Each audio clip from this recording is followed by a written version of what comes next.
va? Bienvenidos, bienvenidas. Ya estamos aquí listos. ¿Para qué? Para compartir 30 minutos a pura información en este camino del bienestar que cada día te proponemos a través de la pantalla de la TV pública, nuestras vías de comunicación, bueno, arroba en casa salud, ok, arroba Niparatore y por supuesto nuestro WhatsApp, siempre habilitado 011-3545-6043. Arrancamos a todo motor porque por supuesto estamos ante una situación que nuevamente pone a la pandemia en un lugar de absoluta preocupación.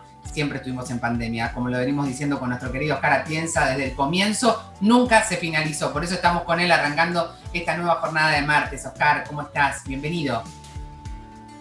Hola, ¿qué tal? ¿Cómo estás, Natalia? Gracias nuevamente por la invitación. La verdad que es un gusto siempre charlar con ustedes. Sí, siempre es tan necesario escucharte, Oscar, porque bueno, vos sabés muy bien que en las últimas horas, te diría desde el viernes, ha sido un ir y venir de información, de situaciones. ¿Qué pasa con esta nueva variante de Omicron? ¿Cómo impacta en el mundo? Y puntualmente, ¿qué es lo que principalmente tenemos que tener en cuenta, no? Mira, yo creo que hay dos situaciones que ponen al mundo en alerta sobre esta variante. Pero de todos modos yo creo que hay que dejar pasar un poquito el tiempo y tomar algunas medidas para evitar que ingrese, ¿no? Estas dos situaciones son que en el lugar en donde se la detectó por primera vez, ahí en Sudáfrica, se cuadruplicaron los casos en los últimos 10 días. Yo lo venía advirtiendo, mira, lo dije la semana pasada sobre el día martes, que llamaba la atención el aumento de casos que había ahí en una zona de Sudáfrica. Y el día viernes se detectó esta variante. Y la otra cuestión que llama la atención es la cantidad de mutaciones que tiene internamente. Tiene un total de 35 mutaciones. Pero si analizás las demás variantes, por ejemplo, la variante Delta, que es la que en este momento afecta a todo el mundo, tiene 9 mutaciones. Y la variante Lambda tiene 14. Entre la Lambda y la Delta, ¿cuál es peor? La Delta. Es decir, que no porque tenga más mutaciones quiere decir que sea peor. Lo que sí le puede conferir una característica de más infección, es decir, que sea más infecciosa. Y si es más infecciosa, a aquellos países que no están vacunados, los va a volver a meter en problemas, ¿no? Porque va a mandar mucha gente a terapia intensiva. Claro, así que esto es un poco lo que tenemos que empezar a mirar y a observar en la dinámica de aquí a futuro, ¿no? En 2 o 3 semanas yo creo que el panorama va a estar claro y debe tener una amplia difusión esta variante ya a nivel mundial, porque me parece que se la detectó después de que ya estaba circulando, hay más de 20 países en este momento en donde se la ha detectado. Así que me da la impresión de que debe estar en más países, solamente que no todos hacen secuenciación genómica. Claro, no todos lo informan, de eso se trata, porque eso es lo que decía, la estigmatización, ¿no? Porque en Sudáfrica lo detecta una profesional y cuando ve casos característicos con esta nueva variante que presenta mucho cansancio, ¿no? Esto que vos decías, parece ser muy contagiosa, pero hay un punto que quiero consultarte y sobre todo pensar en el que nos mira, ¿no? En casa, que es una variante donde la vacuna, si bien puede, por supuesto, descender un poco su inmunidad, sigue siendo eficaz, porque se confunde mucho esto. ¿Es necesario vacunarnos aún con Omicron? Mira, yo estoy convencido que las vacunas que tenemos todas van a servir, porque la naturaleza del virus, el virus no cambió, sigue siendo el coronavirus, y me parece que las vacunas van a seguir sirviendo. Acá lo que entra en juego un poco es lo mismo que entró en juego con la variante Delta. Al ser más infecciosa y tener más carga viral, uno estimula más el sistema inmunitario con una dosis más de vacuna para tener mayor cantidad de anticuerpos, como para que la gente entienda de qué se trata. Digo, no más que eso. En la Argentina vamos a estar bien porque tenemos 2 dosis y camino a una tercera dosis. La Argentina empezó el proceso de tercera dosis. Y si mirás lo que pasa en Europa, los países que están en problemas son aquellos que están con una tasa de vacunación por debajo del 60%. Cuando superaste la barrera del 60%, la situación es totalmente controlada. Aún en Reino Unido, que tiene 50 a 60 mil casos diarios, pero la cantidad de fallecidos no supera los 150. Claro. Y ellos tienen una tasa de vacunación de casi... muy alta, claro, como Israel, ¿no? Claro. Como Israel.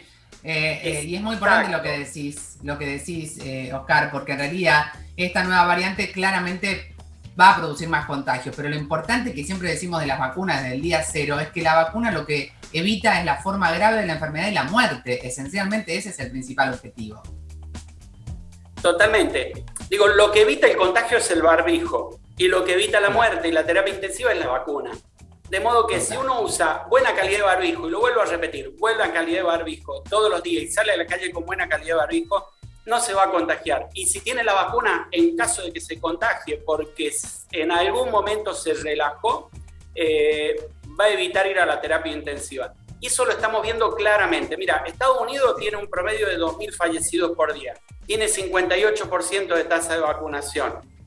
Rusia tiene 35%, tiene 1.500 fallecidos por día. Es decir, que claramente la vacuna marca una diferencia entre los países vacunados y no vacunados. Sí. Y yo creo que con Omicron va a pasar lo mismo que con Delta. Vamos a tener un aumento en la cantidad de casos, pero los países que estén vacunados van a tener una baja tasa de hospitalización o de muertes, ¿no? Que es lo que se busca en realidad. Es lo que se busca, totalmente. Igual la pandemia va a terminar el día que haya una equidad en la vacunación. Claramente lo dijimos siempre, nadie se salva solo y es necesario que todos tengan acceso a la vacuna. Y bueno, y el problema de quienes son antivacunas, quizás esperemos que con el tiempo puedan comprenderlo. Ahora, el que está en casa y está preparando sus vacaciones en la Argentina, con el verano, ¿qué le decimos? ¿Es seguro viajar? ¿Hay que tomar alguna decisión particular frente a esta nueva variante? Mira, yo personalmente viajar al exterior en situación de pandemia, no.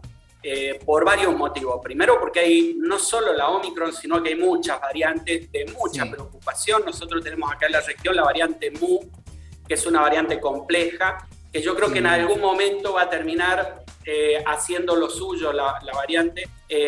Todavía tenemos la variante Delta dando vuelta, aparece la Omicron, pero además el mundo se va a cerrar. Digo, vas a empezar a ver cómo a partir del aumento en la cantidad de casos, vas a tener países que empiezan a cerrar su frontera. Entonces vas a empezar a asumir nuevamente el riesgo que creo que son innecesarios. Yo viajar al exterior no lo recomendaría. Sí, en el interior creo que acá en la Argentina la situación está bastante bien controlada y si uno usa barbijo y todas las medidas de cuidado que hemos repetido durante 1 año y medio hasta el cansancio, vamos a estar bien, vamos a estar bien. Yo creo que van a aumentar los casos, están aumentando diariamente y es posible que esta semana algún día tengamos 4.000 casos. Pero la tasa de hospitalización y la cantidad de fallecidos va a estar bien baja. Sí le digo a los que no se han vacunado que corran a vacunarse porque no es el momento de decir no me vacuno. Aprovecho para decir que en la provincia de Buenos Aires desde hoy pueden ir a vacunarse con primera dosis los mayores de 3 años, así espontáneamente al vacunatorio que esté cerca de tu casa, y desde el 10 de diciembre a completar esquemas. Esto que decía Oscar, es fundamental que estemos vacunados, es la mejor decisión para evitar la forma grave y la muerte con la COVID, que sigue estando entre nosotros y hay una pandemia que es fundamental. Y nos vamos a encontrar seguramente, si te parece, Oscar, la semana que viene analizando la evolución de esto que vos decías, cuidándonos, evitemos estar en espacios cerrados y a ver qué pasa con esto del pase sanitario, que seguramente tendremos noticias en las próximas horas. Bien, me parece acertado esto del pase sanitario, ¿no? Me parece una medida que va a venir a traer un poquito más de control en algunas situaciones que vemos que están totalmente descontroladas, ¿no? Así que me parece acertado el cierre o el control de aquellas personas que vienen desde África. Yo los ampliaría un poquito más, volvería a instalar un poco el control o que la persona que viene del exterior haga una cuarentena efectiva, porque me parece que la variante Omicron puede entrar desde cualquier país en este momento. Desde cualquier lugar, con todo gusto lo estaría claro.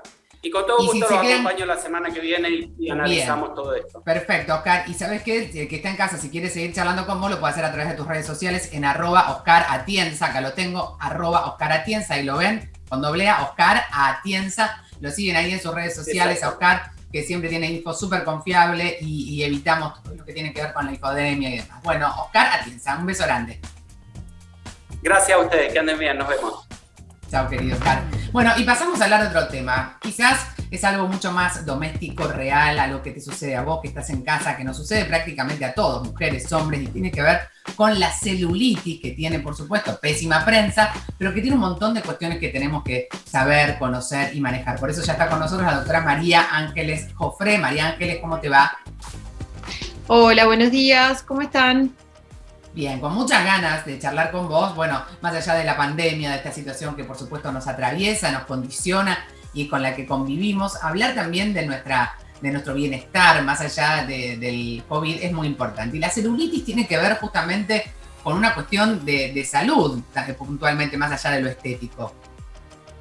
Sí, tal cual. Bueno, primero perdón si estoy un poco pachucha, pero justo hablando del tema me puse ayer la tercera dosis de la vacuna, así que estoy un poco ahí medio, pero bueno. Muy bien, muy con importante. La vacunación. Claro, por supuesto. Bueno, respecto a la celulitis, lo que tenemos que saber principalmente y primero que nada es que es algo normal y que no es patológico y que no tenemos que tratar de eliminarla porque no vamos a poder hacerlo. Bien, es lo más importante, saber que eliminarla del todo, porque siempre es un objetivo que cuando uno no lo logra genera frustración, es imposible. Sí, lamentablemente se han generado estos estereotipos ficticios de estas pieles perfectas, lisas, que no existen, que no está. De hecho, yo en redes compartí hace muy poquito cómo antes de filmar un video de una persona que iba a hacer gimnasia, no sé si iba a publicitar ropa o qué, le ponían rellenos en glúteos, le apretaban la ropa, esto, lo otro. Entonces, nada, estamos viviendo algo ficticio, no existe la piel de la mujer sin celulitis. Entonces, bueno, si bien genera una alteración en la esfera por ahí psicosocial de la persona y a veces puede producir baja autoestima, retracción social, molestias a la hora de elegir la ropa, podemos ayudarla y mejorar la apariencia estética, pero nunca eliminar algo que es normal. Bien, esto es muy importante. Y saber qué la provoca también es importante, porque quizás uno en la alimentación, en algún hábito, sin darse cuenta, está colaborando para que progrese la celulitis, ¿no? Tal cual, en su fisiopatogenia o qué la causa, intervienen factores genéticos, obviamente, porque no todas tenemos la misma cantidad de celulitis en las mismas zonas, entonces los genes juegan un papel ahí un poco en la distribución. Después, el tema de las hormonas, por eso es más frecuente en las mujeres y está muy vinculado a los estrógenos, pero lo que influye mucho también es el tema de la alimentación y la actividad física. Mientras más saludable sea la dieta y más actividad física hagamos, mejora y disminuye todo lo que es el tejido graso, no solo la celulitis. Sí. Ahora, si yo tengo una situación donde, por supuesto, soy una persona con una cantidad de celulitis importante y empiezo a tener hábitos saludables y camino y me alimento mejor, ¿se puede mejorar esa situación o es irreversible? Mejora un montón porque la celulitis es tejido graso, son las células grasas que aumentan mucho de tamaño. Y hay una alteración también en las fibras que protegen estas células grasas, entonces nada, hay como una compresión que hace las protuberancias y otras que tiran para abajo. Entonces, mientras que si disminuimos la cantidad de tejido graso, esto mejora. Por lo tanto, si tenés mucha celulitis y empezás una dieta y una buena actividad física, va a mejorar. No es de un día para el otro, pero es un camino y un proceso. @doctora María Ángeles Hoff, la pueden seguir en las redes sociales, doctora María Ángeles Hoff. Tenemos consultas de los televidentes para compartirte, María Ángeles, y la primera de ellas, a ver, porque siempre una consulta representa la de un montón. Mariana de Catamarca dice, ya me acostumbré a la celulitis que tengo, pero quería saber si me podía traer algún problema de salud. No, para nada, no trae problemas de salud. Bien. Vamos a la segunda consulta, en este caso de Marisa de Neuquén. Dice, ¿qué diferencia hay entre la celulitis y la estría? Que a veces se confunden. Muy bien, Marisa, es verdad. Estéticamente, pero nada que ver, ¿no? Claro, tal cual. La celulitis, como les decía, es un aumento de células grasas y de las fibras que protegen a todas estas células grasas, donde ahí se genera un proceso de tensión y hay un proceso todo estructural. En cambio, la estría es una distensión muy rápida y brusca de la piel que genera una pérdida de colágeno. O sea, estamos hablando de diferentes capas de la piel. La celulitis en el tejido graso, que es la última capa, y las estrías están más en la capa media, donde está más el colágeno. Entonces es una cicatriz la estría. Claro, muchas veces se ven cuando posparto o durante el embarazo. Laura de Corrientes dice, ¿los hombres también tienen celulitis? Es una pregunta, pero sí, ¿no? En realidad el 5% de los hombres como máximo tiene celulitis frente a un 90% de las mujeres que la tienen. Así que no, es por esta disposición y el tema Qué suerte ellos. Sí, es por el tema de estrógenos y los genes que no, el hombre prácticamente no tiene celulitis. Bueno, les recuerdo entonces las redes sociales de María Ángeles es @doctora María Ángeles Hoff, ahí la tienen, la pueden seguir. Muchísimas gracias, María Ángeles. Ahora en un ratito vamos a hablar de algo de esto que tiene que ver con la genética, con la predisposición, porque siempre tiene mucho que ver con distintas cuestiones que nos pasan en la salud de todos. Muchísimas gracias y un placer que hayas estado con nosotros. Buenísimo, gracias por la invitación. Y hablando justamente de lo estético, de lo físico, de lo que vemos, de lo que opinamos, del cuerpo no se opina. Y esto es algo sobre lo cual queremos compartir esta charla con una psicóloga que es muy, pero muy clara y que nos ayuda a entender por qué es tan importante no opinar del cuerpo de otro. Una de las debilidades que tenemos los seres humanos es la de la comparación. Vivimos comparándonos con otros. Queremos ser iguales, tener lo mismo que otros. Y en lo que es el cuerpo tenemos la mayor frustración. ¿Por qué? Porque es imposible ser igual o parecido a otro. Porque cada uno tiene una mamá, un papá, proviene de una cultura, tiene una historia particular que nos hace ser quienes somos. Por más que yo coma, por más que yo haga el mismo ejercicio que esa modelo, que ese famoso, que esa celebridad o ese influencer, no voy a tener o lograr alcanzar el mismo cuerpo. Es imposible. Con lo cual tengo que amigarme y tratar de ser lo más saludable posible en cuanto a mis hábitos y en cuanto a mi rutina. Tengo que tratar de ser la mejor versión de mí mismo. No debo hablar del cuerpo del otro simplemente porque desconozco en qué situación se encuentra la persona que recibe el comentario, la opinión o la crítica sobre su cuerpo o sobre su estado físico. Puedo generarle ansiedad, angustia, la aparición de síntomas de trastornos de la conducta alimentaria con el solo hecho de provocar una herida en su autoestima y en su narcisismo. Y además, no debo hablar del cuerpo de los demás porque no es de mi incumbencia.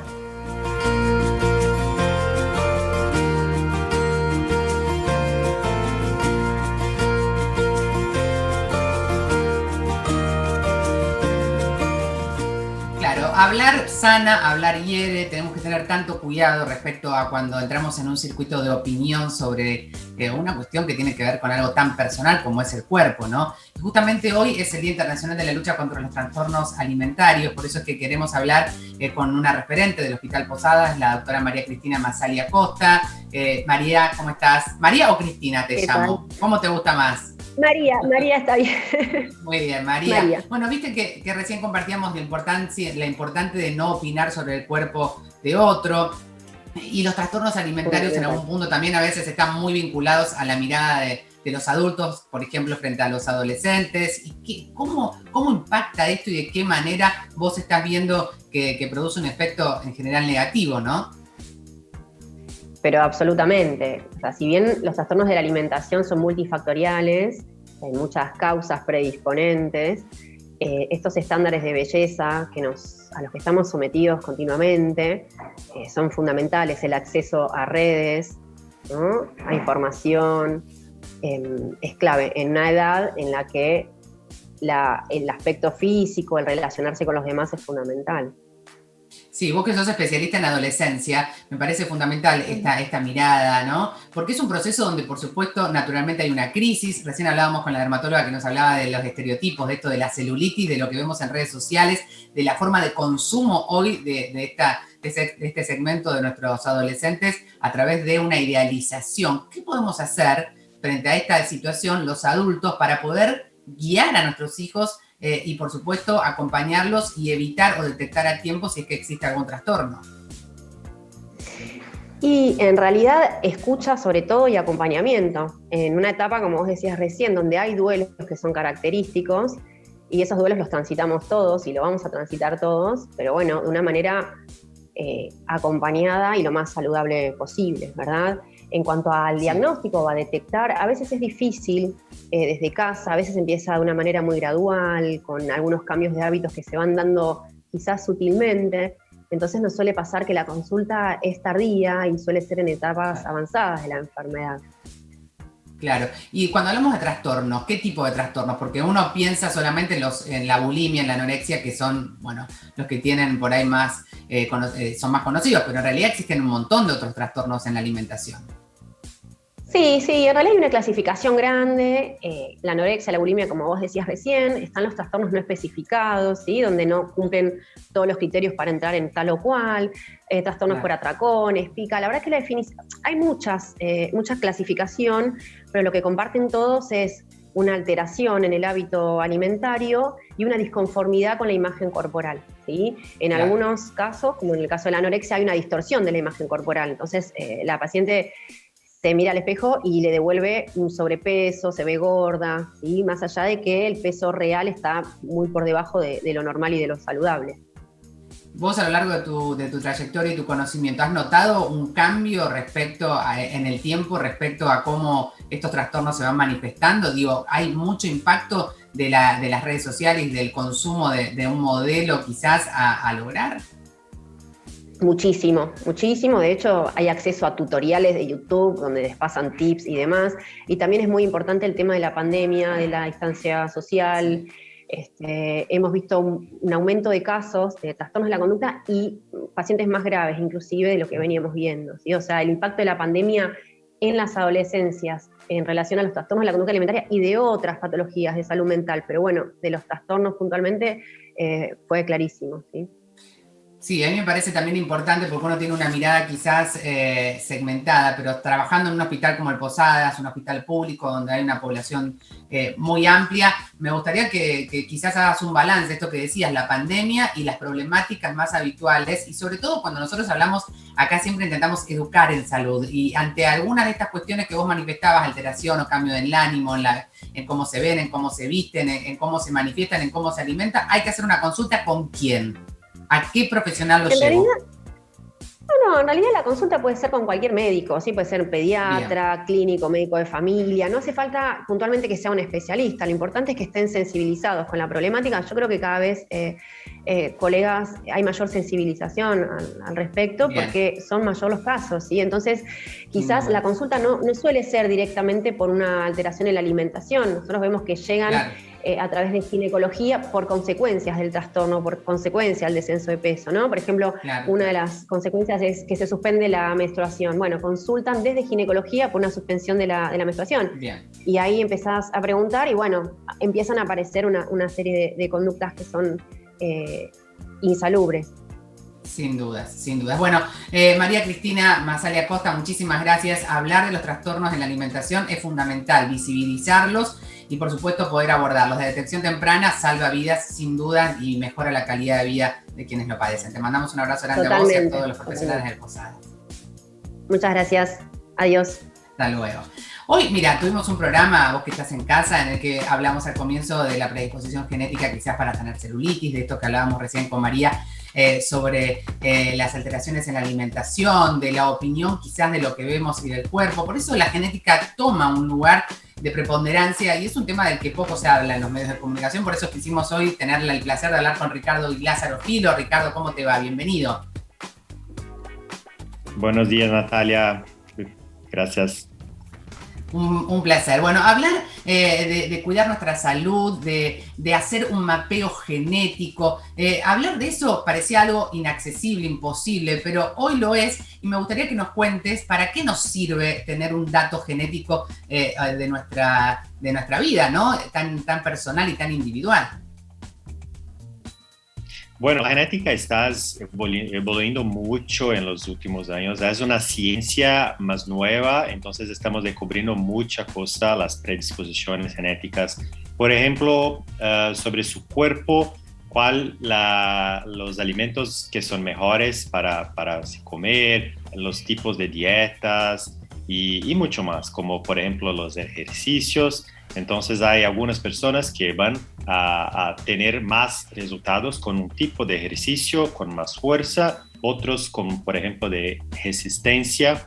Y bueno, la genética explica mucho de lo que hacen nosotros, las personas únicas y distintas de otras personas, ¿sí?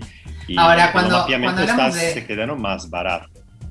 Sí, es una cosa muy nueva, es algo que por supuesto la ciencia aplicada a la salud, en la pandemia si hay algo que entendimos todos, es que es la herramienta fundamental para dar respuesta a un montón de cuestiones, ¿no? Ahora, cuando hablamos de la genética y la ancestralidad, ¿por qué hay una asociación tan estrecha y por qué saber de dónde venimos es tan importante para nuestro presente y futuro?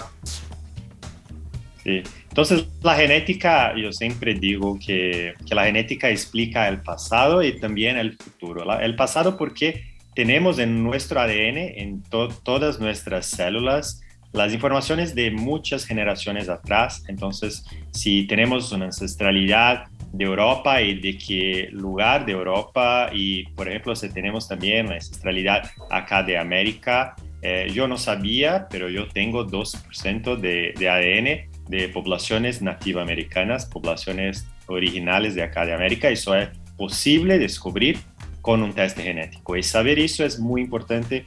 Tú se queda como tú ves toda la historia de nuestro continente acá de Argentina, pero de toda la América en su mismo. Sí. Entonces tú eres parte de eso. Y mucha gente no conoce su historia, no sabe de dónde veo, no conoce su familia también. Hay mucha gente que no conoce su padre o es adoptada. Claro. Y para eso la genética es fundamental. Es fundamental. Mira, ahí ya estamos viendo que yo ayer probé que es un test con un hisopo, con la saliva, es algo muy sencillo que después se envía y se analiza. Y la verdad es que pensar en que una extracción de saliva puede darme tantas respuestas es algo que en principio nos resulta extraño, pero con esa pequeña saliva, ¿por qué es tan útil y sirve para este estudio genético? Que por supuesto es algo que es muy importante para un montón de cuestiones, como decíamos recién, para encontrar respuestas que por ahí tienen que ver con enfermedades que son de transmisión o predisposiciones y demás. Sí, cuando hablamos de un test genético, mucha gente piensa que es necesario ir a un laboratorio y colectar sangre, y no, es muy fácil, muy sencillo. Con Soto ya se puede hacer la colección de saliva, y la verdad es que el ADN es lo mismo en casi todas las células de nuestro cuerpo. Entonces el ADN del sangre es lo mismo de la boca. Entonces extraer las células más superficiales de la boca es lo mismo ADN, es mucho más fácil de analizar, y a partir de ahí vamos a ver millares de puntos de ADN que son los puntos que hace a una persona ser distinta de otra persona. Claro, y con esa información nosotros podemos tomar decisiones, por ejemplo, preventivas en la salud, porque cuidar la salud se trata de eso. Mira, nosotros acá siempre hacemos foco en educar en salud y en digamos, el diagnóstico temprano, en el caso de que tengamos que saber algo, porque nos posibilita un enorme abanico de soluciones en este mismo sentido, ¿no? La ciencia avanza siempre acercándonos tantísimas oportunidades. Saber que tengo mayor predisposición quizás a un tipo de enfermedad, ¿es útil para poder prevenir? Sí, la verdad es que la salud de la medicina está se quedando cada vez más personalizada. Entonces, tanto en la parte de los tratamientos, y el test va a decir, por ejemplo, cuáles los medicamentos que pueden tener un efecto mejor o cuál puede tener un efecto colateral, y a eso es parte del test, y también la predisposición a muchas enfermedades, y conocer mejor las enfermedades te posibilita hacer un cuidado más personalizado, saber que tiene que cambiar los hábitos o la alimentación, o mismo hacer exámenes temprano para un diagnóstico más temprano. Sí, sin duda. Bueno, Ricardo, ha sido un placer charlar con vos. La gente que quiera informarse puede hacerlo a través de las redes sociales que ustedes trabajan, genera.ar, ahí en Instagram los pueden seguir. Un placer, gracias, porque por supuesto el estudio genético, acá en la Argentina también tenemos grandes profesionales que se abocan a esta tarea, y en el continente sobre todo, que nos va a permitir esto, encontrar respuestas y datos para cuidar no solo, como decíamos recién, nuestro presente, sino nuestro futuro. Muchísimas gracias, Ricardo. Un abrazo. Gracias, Natalia, un placer. Hasta luego. Bueno, nos despedimos. Ha llegado el final de este encuentro, de esta jornada. Recuerden que si están en la provincia de Buenos Aires pueden ir a vacunarse. Desde hoy mismo, si tu hijo o tu hija todavía no tiene la primera dosis, no tenés que esperar el turno. Vas al lugar de vacunatorio más cercano a tu domicilio con DNI y allí se va a poder vacunar. Y a partir del 10 de diciembre también de la misma manera podés ir, acercarte y completar el esquema. Es muy importante que tengamos en cuenta que hoy, frente a la situación que atraviesa el mundo entero, tenemos dos herramientas. Por un lado, la vacuna para prevenir la forma grave y la muerte a través del contagio de la COVID, pero también esto que ves en pantallas, airear los ambientes, higienizarte las manos y esencialmente el uso de barbijo. No lo olvides, porque lo individual suma, pero es lo colectivo lo que siempre definitivamente va a transformar nuestras realidades. Chau, nos vemos mañana, que tengan una gran jornada.